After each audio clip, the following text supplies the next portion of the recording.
La Bible dit, ne cherchez pas parmi les morts celui qui est vivant. Tous les rois de Syrie sont morts. Tous les rois et les pharaons d'Égypte sont morts. On connaît même leurs tombeaux. Certains même ont des momies qui sont gardées jusqu'à ce jour. Tous les rois de Babylone sont morts. Tous les grands de Rome sont morts. Mais le roi des rois et le seigneur des seigneurs a vaincu la mort. Jésus, notre roi. Alléluia. Gloire à l'Éternel. Ils sont tous morts. Mais quand les saints de Galilée est entré dans la tombe, en tout cas les enfers ont tremblé. Les enfers ont tremblé parce que ils ont reçu pour la première fois l'homme innocent qui est venu pour le salut de l'humanité. Tu peux donc être sûr que tu es dans les bons. Tu n'as pas un sauveur qui est cruel comme Mahomet. Tu n'as pas, je ne sais pas, un Dieu que tu sers qui va te conduire dans des voies de ténèbres comme le bouddhiste. Tu es en train de servir un Dieu qui te montre les chemins de la lumière, les chemins pour l'éternité. Pouvons acclamer encore à son honneur. Il est digne de louange, notre Dieu. Père, à toi la gloire, à toi l'honneur. Oui, merci Seigneur d'être là. Merci Christ de nous dire que tu es vraiment ressuscité et que tu veux nous aider à faire aussi l'expérience de la résurrection avec toi, le Christ. Que ton esprit nous aide à comprendre ce que tu veux nous transmettre. Glorifie ainsi ton nom au milieu de nous. Amen. Amen. Marc chapitre 16.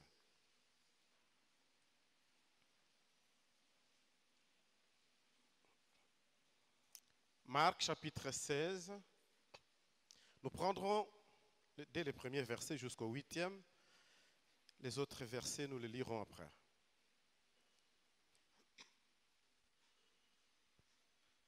Marc, ai-je dit, chapitre 16, versets 1 à 8. Lorsque le sabbat fut passé, Marie de Magdala, Marie mère de Jacques et Salomé achetèrent des aromates afin d'aller embaumer Jésus. Le premier jour de la semaine,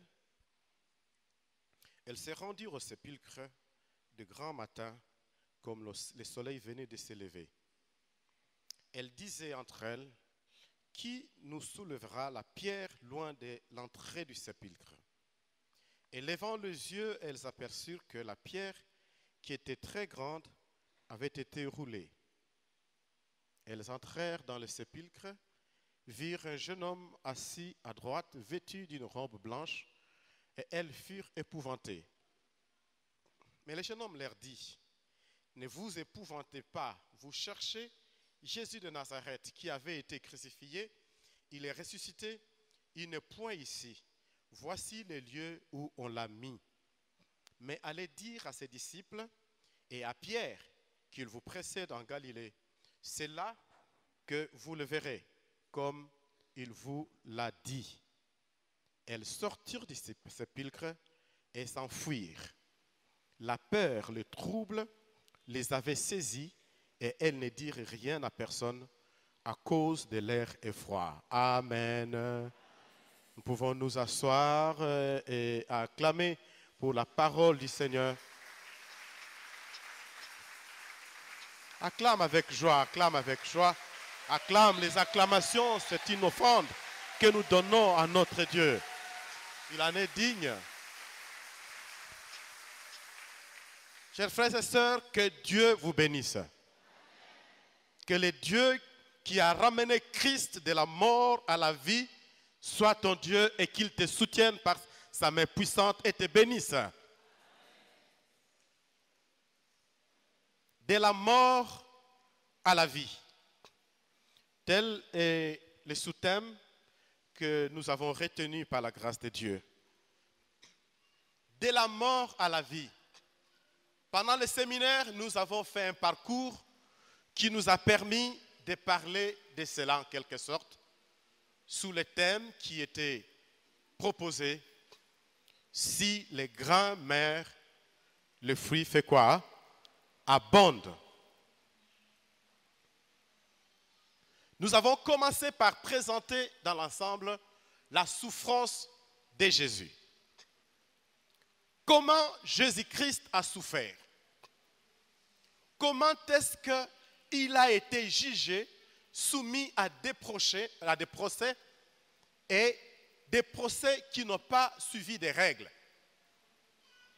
Comment est-ce qu'il a été crucifié jusqu'à ce qu'il puisse connaître la résurrection? Nous sommes passés de là, donc pendant la semaine de lundi jusqu'à samedi. On se rend compte que lorsqu'on parle de la souffrance de Jésus, on l'a vu déjà souffrir indirectement au lendemain de sa naissance, quand Hérode avait ordonné qu'on tue tous les enfants. Mais le conseil de Dieu avait exigé que Joseph et Marie puissent aller en Égypte pour sauver ainsi l'enfant. Et la suite, le ministère de Jésus-Christ, ça n'a pas été quelque chose qui était applaudi par ceux-là qui devraient en principe donner le témoignage et dire aux hommes que cet homme dont on nous a parlé, dont a parlé le prophète depuis des siècles, c'est bien lui qui vient d'arriver et il faut croire en lui. C'est là, les sacrificateurs, les scribes et tous les juifs n'ont pas pu dire cela. Tout ce qu'ils ont fait, c'est trouver toujours des raisons pour lui faire des coques en jambes et l'empêcher d'annoncer la bonne nouvelle. Mais en dépit de cela, Jésus a annoncé la bonne nouvelle. Les malades ont été guéris. Les aveugles ont recouvert la vie. Même les morts ont été ressuscités. Il a démontré par le message qu'il donnait qu'il était vraiment venu de Dieu. Alléluia. Par la parole qui sortait de sa bouche, il a fait comprendre à tous qu'il était un serviteur de Dieu, qu'il était un enfant de Dieu, qu'il était le oint dont Ésaïe avait parlé. Le oint de Dieu, les serviteurs selon Ésaïe chapitre 42, on ne va pas le lire. La souffrance de Jésus ne s'est pas arrêtée à ce niveau-là. Nous pouvons maintenant voir, par rapport à tout ce que nous avons vu pendant la semaine, que la souffrance de Jésus commence déjà au jardin de Gethsémani. On vient l'arrêter. Et Christ n'a pas résisté un seul instant. Et il est parti. Et il va subir maintenant 2 procès. Un procès qui va se faire pendant la nuit, ce qui était contraire à la loi juive. Les Juifs l'ont jugé pendant la nuit. Et pour justifier ce qu'ils ont fait, pour ne pas faire croire aux gens qu'ils ont enfreint à la loi, ils ont demandé qu'ils puissent être transférés auprès du juge romain pour pouvoir les juger et déterminer ainsi ou fixer la sentence qui avait en fait été arrêtée par eux, qu'ils devraient mourir. Ils ont arrêté la sentence et après ils ont dit bon, il faut qu'on aille auprès de Pilate. Et Jésus-Christ est passé par ces 2 procès, un procès juif et un procès romain. Et après cela, on se rend compte que Jésus-Christ va passer une nuit blanche. Une nuit blanche, il n'a pas dormi un seul instant, pas une seule minute, où il était en train d'être tourmenté à tout moment. Moi, je n'aurais pas supporté cela. Peut-être toi aussi, tu n'aurais pas supporté cela. Toute une nuit, tu ne dors pas. Mais on ne fait que te poser des questions, on ne fait que te fouetter, on ne fait que te maltraiter et dire des mal de toi, quoique en réalité, au fond de toi, tu sais que tu es innocent. Qui supporterait une telle souffrance, une telle humiliation? Et toute la nuit, personne ne lui a proposé un morceau de pain à manger pour les fortifier. Personne. Et son corps était fissuré, lacéré comme les prédicateurs de vendredi, plutôt de mercredi, nous l'avait dit notre pasteur Reagan, pour nous faire voir comment est-ce que le fouet romain emportait même une partie de la chair. Quand on tapait et qu'on soulevait, ça emportait une partie de la chair. Christ a été fouetté par les fouets romains. Mais quand on lui demande de transporter la croix, il était tellement fatigué qu'on a dû demander à un Africain, Simon de Cyrène, de pouvoir l'aider à transporter la croix. Alléluia. Et Simon de Cyrène a accepté. Bien que forcé, il a accepté de rentrer ainsi dans l'histoire du salut. Et son nom est cité aujourd'hui parce qu'il a porté la croix du Sauveur. Alléluia. Et nous aussi, nous ne devons pas avoir peur de passer parfois par des souffrances, par des insultes. Jésus-Christ n'avait-il pas dit « Heureux serez-vous lorsqu'on vous insultera, qu'on vous outragera, ou qu'on dira faussement de vous toutes sortes de mal. » À cause de qui? À cause de moi. Et Christ dit, vous n'êtes pas malheureux, mais vous êtes comment? Hein? Heureux. Est-ce qu'on peut dire amen? Nous sommes heureux. Et quand nous passons par des insultes, par les rejets, par la haine, par les outrages, nous sommes déclarés heureux par les conseils divins. Nous ne sommes pas malheureux. Nous sommes heureux. Bien au contraire. Simon de Cyrène a porté la croix de Jésus, mais Simon de Cyrène n'est pas notre sauveur. Il n'a porté que la croix de Jésus. Le sauveur, c'est Jésus-Christ. Il a porté la croix de Jésus, c'est vrai, mais ce n'est pas lui qui est monté sur la croix. Simon de Cyrène, si on lui avait proposé, bon, messieurs, comme lui est trop fatigué, maintenant que tu as accepté vaillamment de porter la croix, accepte aussi de monter. Si pas seul, mais ensemble avec lui. Je vous dis que Simon de Cyrène, alingakia pakatambangu moko, pour que personne ne puisse l'appréhender ou encore le ressaisir. Parce qu'il n'avait pas mission de mourir pour l'homme. Mais celui-là qui était envoyé par Dieu pour mourir pour l'homme est venu, la Bible dit, on le conduisit à Golgotha. On l'a conduit. C'est déjà une preuve pour dire qu'effectivement, il était tellement fatigué et que quelqu'un d'autre a dû prendre sa croix. Mais quand on a amené la croix jusqu'à l'endroit qu'il fallait, il fallait que lui-même accepte de descendre et qu'il se dépose sur la croix. Alléluia. Voilà comment Jésus, comme une brebis muette devant ceux qui l'attendent, s'est donné lui-même à la croix, sans discussion. Lorsque les autres brigands pouvaient discuter, laissez-moi. Jésus-Christ n'a pas disputé un seul instant. Il s'est donné, il est descendu sur la croix, il a étendu les mains. Et voilà. Vous vous souvenez? Pilate lui avait dit, lorsqu'il lui a criblé des questions, il lui dit, c'est à moi que tu ne réponds pas. J'ai le pouvoir de te crucifier et j'ai aussi le pouvoir de te relâcher. Et cette fois-là, Jésus-Christ qui ne répondait pas s'est réveillé pour ne pas donner accès à l'ennemi. Parce que si Jésus avait gardé silence, aujourd'hui on aurait toujours retenu la phrase que Pilate lui a dit qu'il a le pouvoir sur lui. Et Christ ne devait pas se taire. Il a ouvert la bouche. Il lui dit, messieurs, il n'a pas dit messieurs, mais là c'est moi qui parle. Il lui dit, messieurs, tu n'as pas de pouvoir sur moi. Tout le pouvoir que tu as t'a été donné par qui? Par mon Père. C'est comme pour dire que je ne suis pas venu ici sur cette terre pour que toi tu puisses me déclarer digne de pouvoir passer outre. Non, non, non, non, non, non, non. Je ne peux pas louper cette occasion d'aller à la croix. Alléluia. Cette occasion-là, Jésus ne devrait pas la louper. Il était déjà décidé par le conseil céleste. Dieu avait pris la décision qu'il devrait mourir. Donc il n'appartenait pas à Pilate d'échanger ce que Dieu avait fixé dans son autorité pour te sauver toi et moi. Alléluia. C'est pour cela que ce que Pilate disait, c'était un vain discours qui n'avait aucune utilité. Voilà pourquoi Jésus-Christ lui a dit, tu n'as aucun pouvoir sur moi. Alléluia. Il n'a aucun pouvoir sur lui.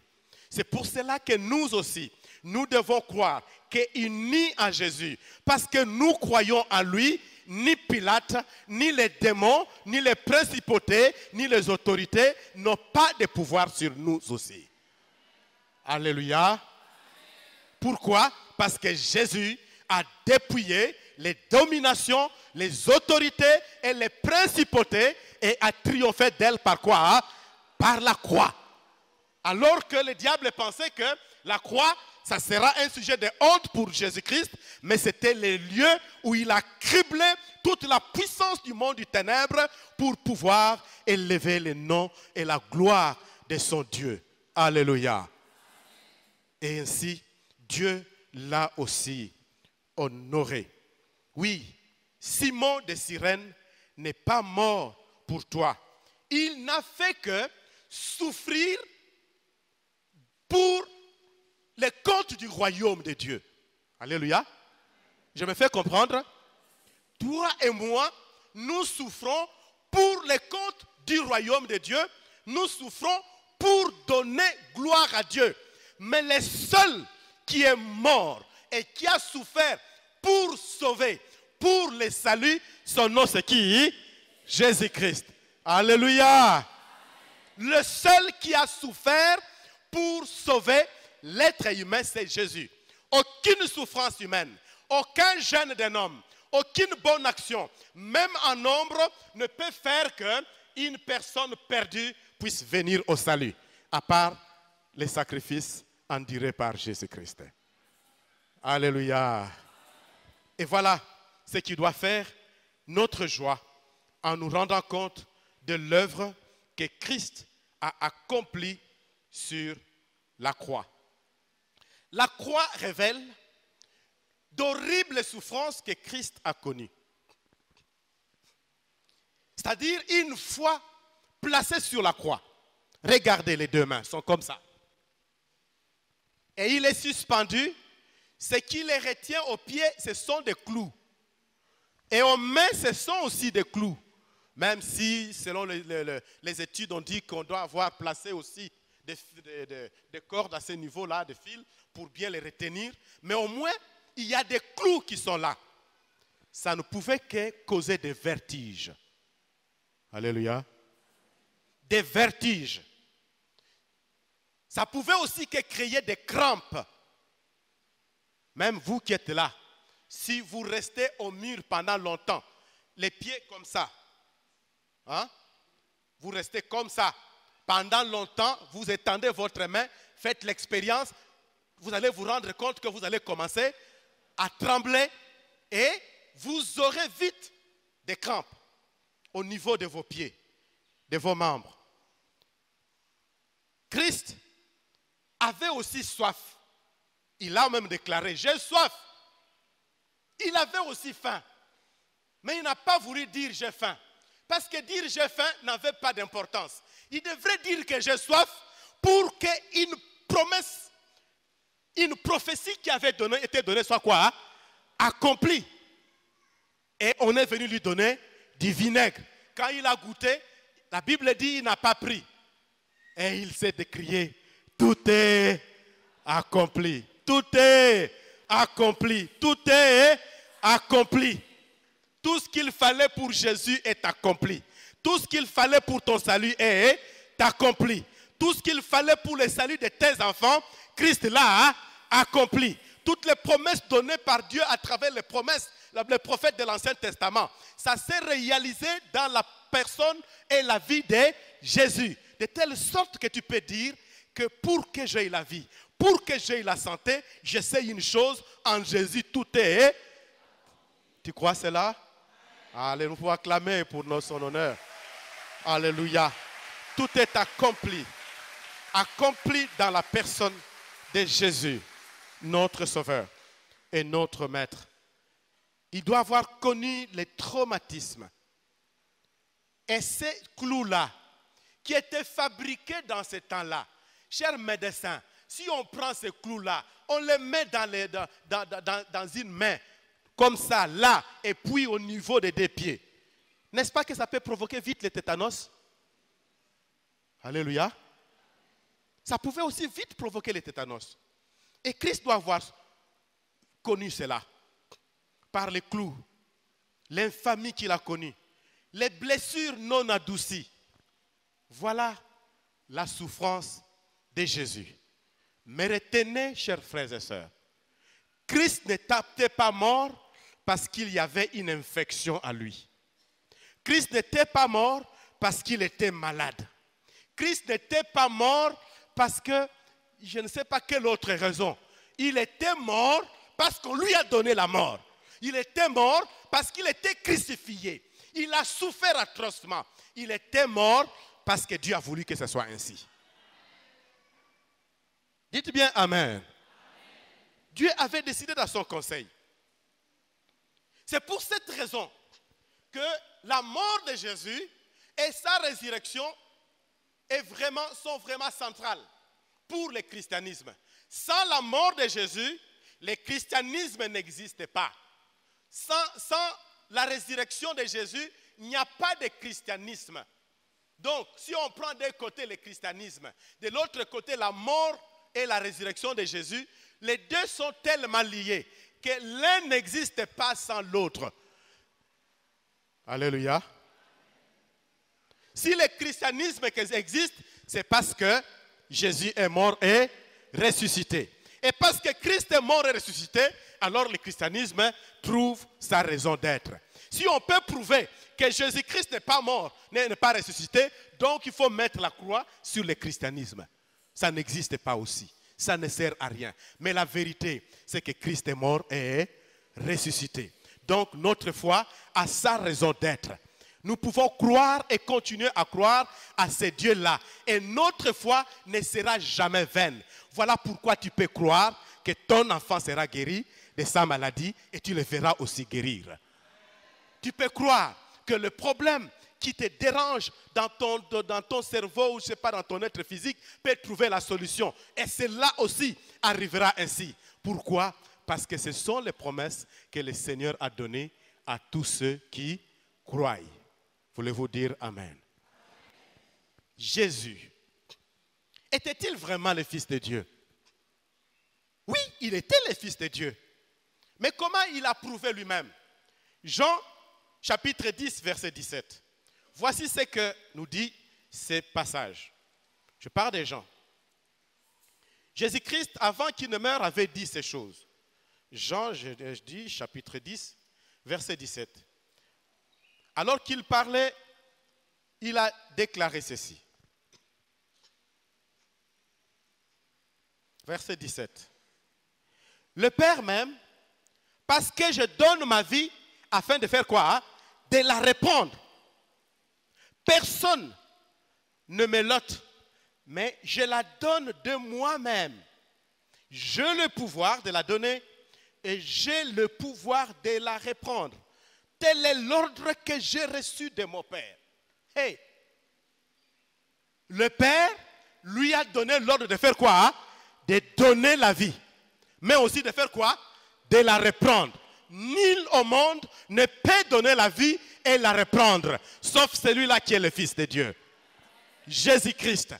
Voilà pourquoi à la croix, il a donné sa vie et à la résurrection, il l'a reprise. Alléluia. Il a donné sa vie à la croix.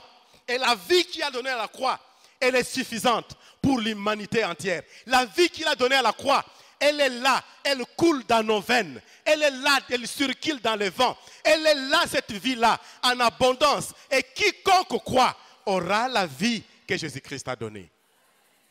Tu as reçu cette vie-là? Aïe, aïe, aïe, ça donne aussi parfois des doutes. Hein? Moi, je crois avec certitude que Jésus m'a donné sa vie. Tu peux le dire à quelqu'un si tu as une bonne nouvelle comme ça? Dis-le. Dis-le, dis-le. Ah, je n'ai pas vu quelqu'un parler avec certitude et conviction. Il n'y a que Jésus qui pouvait donner sa vie. Et ça, c'est une preuve qu'il est vraiment le Fils de Dieu. Le Christ n'était pas, disons, je vais donner quelques preuves ici pour dire que si Christ n'était pas ressuscité, voilà, si Christ n'était pas ressuscité, je vais parler un peu rapidement de ces choses. Si Christ n'était pas ressuscité, sa mort n'aurait aucune valeur envers nous. Et dans l'univers, dans toute l'histoire, ça aurait été une mort comme la mort d'un pharaon, comme la mort d'un roi de Perse, comme la mort d'un roi, je ne sais pas, de Rome. Ça aurait été la même chose. Ça serait une mort ordinaire s'il n'était pas ressuscité. Ou si, après la résurrection, il revenait encore comme Lazare à la tombe. Donc, son histoire aurait été pareille à celle de Lazare. Vous êtes là avec moi? Est-ce que vous êtes là? Deuxièmement, si Christ n'était pas ressuscité, ses apôtres n'auraient pas un message vivant à adresser au monde. Un message convaincant, un message unique dans l'histoire. Ils n'auraient pas un tel message à communiquer au monde avec certitude pour dire aux gens que si vous croyez à celui-là qui est mort et ressuscité, vous aurez la vie en vous-même. Troisièmement, si Christ n'était pas mort, non, ça c'était 3. Quatrièmement, si Christ n'était pas mort, il n'y aurait pas de Pentecôte. Parce que la mort de Christ marque la Pentecôte. Sans la mort de Jésus, il n'y a pas de Pentecôte. Sans la résurrection de Jésus-Christ, il n'y a pas de Pentecôte. Mais heureusement, la mort de Jésus-Christ était réelle. Sa résurrection aussi était réelle. Et c'est pour cette raison que la Pentecôte a eu lieu. Et cette Pentecôte qui avait eu lieu hier peut aussi avoir lieu aujourd'hui si nous croyons qu'il est réellement mort et ressuscité pour nous. Alléluia. Si les apôtres ont reçu le Saint-Esprit, nous aussi, nous pouvons recevoir quoi? Le don du Saint-Esprit. Parce que Christ est ressuscité. Alléluia. Si Christ n'était pas ressuscité, il ne serait pas appelé Christ. Il ne serait pas reconnu incontestablement comme étant le Messie. Voilà pourquoi, au lendemain, disons, le jour de la Pentecôte, quand les gens sont venus, Pierre a prêché. Il a prêché, il a prêché. Et lorsque, quelques jours après, l'homme, le paralytique de la belle porte du temple, était guéri, les gens ont voulu persécuter les apôtres.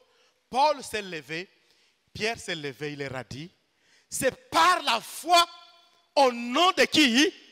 De Jésus, que cet homme se tient debout au milieu de vous. C'est lui que vous avez crucifié. Dieu a fait de lui qui?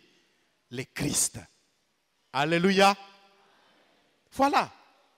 Avant sa résurrection, il pouvait dire qu'il est le Christ, mais ça serait encore contestable. Mais maintenant qu'il est ressuscité, la preuve est donnée au monde qu'il est réellement celui qui a le pouvoir sur la vie et sur la mort. Et que la mort, elle, n'a pas de pouvoir sur lui. Si Christ n'était pas ressuscité, on ne pouvait pas dire aujourd'hui qu'il est le roi des rois et le Seigneur des seigneurs. On l'aurait considéré roi des Juifs, point barre. Bon, ce serait même considéré comme une simple déclaration. Mais aujourd'hui, nous savons que Christ est ressuscité. Il est donc vivant pour l'éternité. Voulez-vous dire Amen? Et parce que Christ est ressuscité donc, je reprends rapidement ce que j'ai dit. Parce que Christ est ressuscité, sa mort est donc utile pour nous tous. Sa mort est donc quelque chose qui est une bonne nouvelle pour nous. Parce que Christ est ressuscité, Il est le Messie promis et nous n'avons pas de discussion là-dessus. Parce que Christ est ressuscité. Les apôtres ont un puissant message. Et non seulement les apôtres, mais même nous aussi, nous avons un puissant message à adresser au monde, tel que si nous l'adressons, nous pouvons voir les promesses que Christ a données se réaliser. Ce que Christ a fait comme miracle, ça peut aussi se réaliser par ta main et par ma main. Tu crois cela? Alléluia. Et parce que Christ est ressuscité, la Pentecôte qui avait eu lieu hier peut aussi être une expérience que nous pouvons faire aujourd'hui. Si Christ n'était pas donc ressuscité, la question qu'il faut se poser, qu'est-ce qui subsisterait de ce que Christ a fait? Qu'est-ce qui aurait subsisté? Il a vécu et pendant 3 ans, il a bouleversé son monde. Les territoires du nord, du sud, du centre ont été bouleversés. Et partout, on apprenait qu'il y a un homme. Il y a un homme lorsque tu es malade, lorsque tu trouves la solution. Alléluia. Vous connaissez cet homme-là? Est-ce que vous connaissez cet homme-là? Est-ce que tu as déjà rencontré cet homme-là? Répondez-moi, tu as déjà rencontré cet homme-là? Est-ce que tu sais que la rencontre d'un homme pécheur avec cet homme-là fait du pécheur un enfant de Dieu?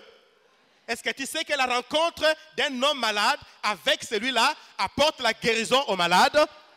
Est-ce que tu sais que la rencontre d'un homme paralytique, un homme qui a des déceptions de tout genre, qui est troublé avec Jésus-Christ, apporte la paix? Tu sais cela?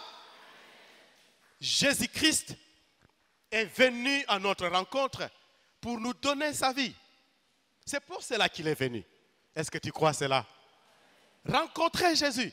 Ne dites pas seulement, je l'ai déjà reçu comme Seigneur et Sauveur. Cherchez à le rencontrer par la prière tous les jours de votre vie. Car par le moyen de la prière, nous pouvons être saisis par le Seigneur. Nous pouvons vivre des moments de communion avec lui. Oui, si Christ n'était pas ressuscité, sa naissance virginale aurait subsisté. On aurait dit, voilà, il est né d'une vierge. Oui, on continuera à parler de ça. Le miracle qu'il a fait, j'aimerais dire, l'approbation divine qui a été attestée par le fait que Christ a opéré des miracles, des prodiges et des signes, ça resterait aussi. Mais il y a une chose, il faut faire un bémol là. Il faut dire que cela ne porterait que sur la personne de Jésus-Christ seul. C'est-à-dire, seul Jésus aurait le pouvoir de guérir les malades, d'ouvrir les yeux des aveugles, de faire marcher les paralytiques et de ressusciter qui? Les morts. Mais maintenant qu'il est prouvé, qu'il est ressuscité, donc son message est réel. Toi, si tu crois, tu verras aussi quoi? La gloire de Dieu. Est-ce que tu peux dire Amen? Si tu crois, tu verras la gloire de Dieu. Et c'est pour cette raison que lorsque nous lisons Marc chapitre 16, verset 17, qu'est-ce que la Bible dit? Voici le miracle qui feront quoi? Qui accompagneront. Qui sont ceux-là qui seront accompagnés de miracles? Ceux qui auront cru. Répétons, ceux qui auront cru. Encore une fois, ceux qui auront cru. Est-ce que toi tu crois? Est-ce que tu crois? Dites-moi bien, est-ce que tu as cru à ce Jésus-là? Jésus dit, les miracles accompagneront ceux qui auront cru. Est-ce qu'il a dit que les miracles accompagneront les évangélistes? Est-ce qu'il a dit que ce sont les miracles qui accompagneront les pasteurs? Non, ce sont les miracles qui vont accompagner les prophètes, c'est ça? Non, il a bien dit les miracles qui accompagneront les apôtres, c'est ça, n'est-ce pas? Aucun verset de l'Écriture ne dit cela. Mais comment nous nous comportons? Quand tu reçois quelques dons et tu te dis, voilà, moi j'ai l'approbation divine que je suis apôtre. Un apôtre, c'est celui-là qui a l'approbation divine, qui est capable de faire des signes, des miracles et des prodiges. Lorsque quelqu'un a la capacité d'opérer ces dons, c'est qu'il a en lui l'approbation divine et il est apôtre. Faux. C'est la fausseté de l'évangile. Le Seigneur a simplifié les choses. Alléluia. L'évangile n'est pas si complexe. Le Seigneur a simplifié les choses et il a dit que les miracles, c'est les dons, c'est le partage qu'il a donné à quiconque croit. Frère, à quiconque croit, toi aussi. Toubi, toi aussi. Papa John, toi aussi. Quiconque fait quoi? Hein? Croit. Même si tu n'es pas nommé diacre, évangéliste, pasteur ou je ne sais qui. Mais il suffit de faire quoi? Hein? De croire. La main de celui qui croit, c'est ta main qui est bénie, qui peut apporter la guérison à un malade. La bouche de quiconque croit, c'est une bouche bénie qui peut faire ressortir les paroles d'exhortation pour encourager une personne abattue au point qu'il retrouve la joie. Alléluia. La bouche d'un homme qui croit, c'est la bouche de celui-là qui peut mettre des personnes qui étaient ennemies et faire d'eux des amis par le moyen de la réconciliation. Alléluia. Il ne faut jamais vous sous-estimer. Vous êtes une race bénie. Vous êtes un peuple choisi. Vous avez été mis à part pour Dieu. Alors, vous pouvez être fiers de cela. Parce que la grâce vous est donnée. Alléluia. Mais pesa meli bino. Et pesa meli yo. Il faut se pela pona yango. Bete lanzabe maboko. Et pesa meli yo. Eza eloko malamu. Et pesa meli mutu nyonso. Et pesa meli mutu nyonso. Alléluia. Si Christ n'était pas le ressuscité, c'est que la mort n'est pas vaincue. C'est ça la vérité. Si Christ n'est pas ressuscité, c'est que le pouvoir de la mort n'est pas aussi brisé. Si Christ n'est pas ressuscité, le pouvoir du péché n'est pas aussi vaincu ou brisé. Mais comme Christ est ressuscité, nous sommes donc convaincus que Christ a le pouvoir sur la vie et sur la mort. Donc, nous sommes appelés à célébrer notre victoire. Alléluia. Le pouvoir de la mort. C'est quoi le pouvoir de la mort? Le pouvoir de la mort sur quelqu'un fait en sorte que celui-là devienne esclave du péché. La mort rend les gens esclaves du péché. La mort fait des gens des serviteurs de Satan. La mort tue et conduit les gens à l'enfer pour l'éternité. C'est ça le travail que fait la mort. Vous comprenez? Maintenant, tout cela, la Bible dit que parce que Christ est mort, le pouvoir de la mort a été comment? Hein? Vaincu, brisé par le fait que Christ est ressuscité. Voilà pourquoi même les plus petits d'entre nous peuvent dire non à la vie du péché et mener une vie nouvelle avec Jésus-Christ. Alléluia. Les plus faibles peuvent devenir forts et marcher avec le Seigneur. C'est pour cela que la Bible dit, si le Fils vous a franchi, vous êtes comment? Hein? Libre. Il a dit, vous connaîtrez la vérité. Et la vérité vous rendra libre. C'est cela. Si le Fils vous a franchi, vous serez libre. Mais est-ce que tu es libre, mon frère? Ma soeur, est-ce que tu es libre? Lorsque tu continues à vivre cette vie-là de péché, est-ce que tu es libre? Ne fais-tu pas voir par ton comportement et par cette faiblesse que tu es encore esclave du péché? Ceux qui ont donné leur vie à Jésus-Christ ont crucifié, dit Paul dans Galates chapitre 5, le corps et ses désirs. Chapitre 5, verset 24, si je ne m'abuse pas, des Galates. Ils ont crucifié ceux qui sont en Jésus. Ils ont fait quoi? Répétez avec moi. Ils ont fait quoi? Ils ont crucifié la chair et ses désirs. Ils ont crucifié quoi? La chair et ses désirs. Mais si tu es encore esclave de la chair et de ses désirs, c'est que tu continues à prouver que musala wana yesu asala ki nekulusu nano esalamite katina yo. Ou encore peut-être esalama mais sikoyo onyata yango yo moko na makolo na yo. Christ n'est pas venu pour nous laisser dans le péché. La Bible dit que Dieu a tant aimé le monde qu'il a donné son Fils unique, afin que quiconque croit ne périsse point, mais qu'il ait quoi? Hein? La vie éternelle. Ça, c'est connu de tous. Verset 16. Jean 3, 16.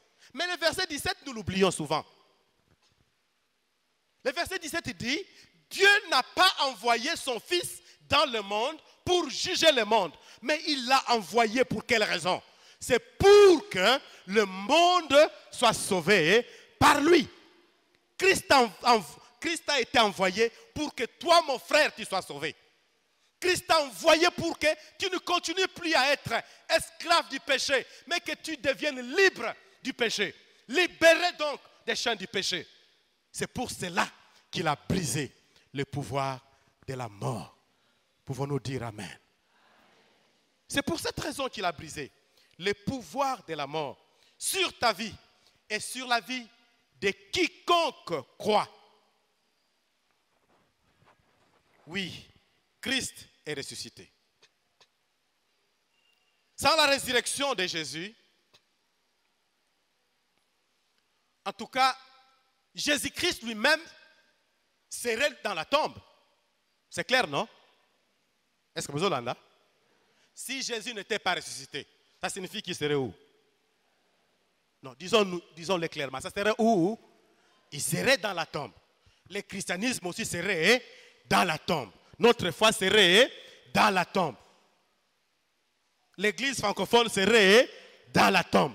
Ta famille serait dans la tombe. Mais comme Christ est ressuscité, le christianisme a vie dans ce monde. L'église francophone a la vie de Jésus-Christ dans ce monde. Nous avons la vie. Notre foi n'est pas dans la tombe. Notre foi est réelle. Notre vie n'est pas dans la tombe. Ta santé n'est pas dans la tombe. Est-ce que tu crois? Ta vie n'est pas dans la tombe. Si on t'a placé dans la tombe, proclame en disant, Jésus-Christ était ressuscité pour que moi j'aie la vie. Car il est écrit, si l'esprit de celui qui a ramené Jésus-Christ de la mort à la vie habite en vous, celui qui a ramené Jésus de la mort à la vie donnera la vie à votre corps mortel. Proclame ces choses, car le juste vivra par la foi. Plusieurs d'entre nous pouvaient déjà mourir, dont moi.